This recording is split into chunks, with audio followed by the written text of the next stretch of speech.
part of my life, I have many parts to my life, but a part of my life is devoted to the issue of homelessness. I co-run there are 60 some odd shelters in New York City that are not run by the city.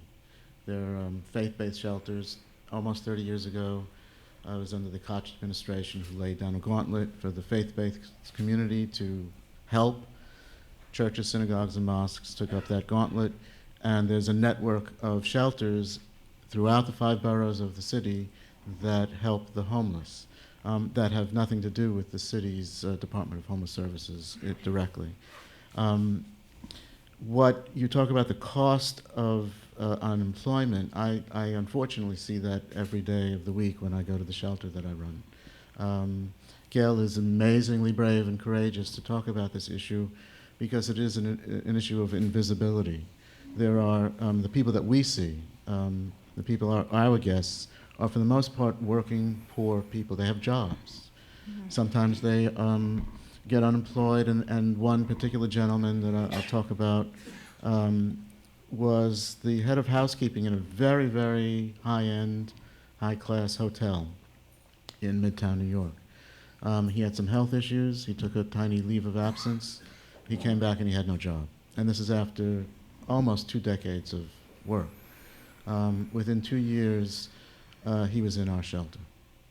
This is a gentleman in his 60s who, like everyone is saying, did everything right, and through no fault of his own, ended up in a situation where he's living on a cot, a very nice cot, but a cot among 9 other gentlemen. And people always come to me, because I've been involved with this issue for a long time, and they say, well, it's an issue of affordable housing in New York City. And I say, well, it's a very complex issue. It's an issue of affordable housing, but primarily it's an issue of jobs. Mm-hmm. And it speaks to what you said, Ryan. In this city that I was born in and grew up in, there used to be a garment district. There used to be a toy district. There used to be a printing district. And the meatpacking district actually packed meat. Right. Not nightclubs. What we're sitting in here was the heart of the printing district, where printers had a livelihood. These gentlemen that I see all the time, they forget about affording an apartment. They need a job. Yeah. And for some reason in this country, we have thrown out the idea. It speaks to your very terrific point about the low-wage economy. You know, 30 some odd years ago, the whole issue of how those low-wage economies supported the middle class was thrown out the window. The day the air traffic controllers were not allowed to come back to their jobs, to their union, that, to my mind, my personal opinion, started this entire path to where we are right now, to this night right now.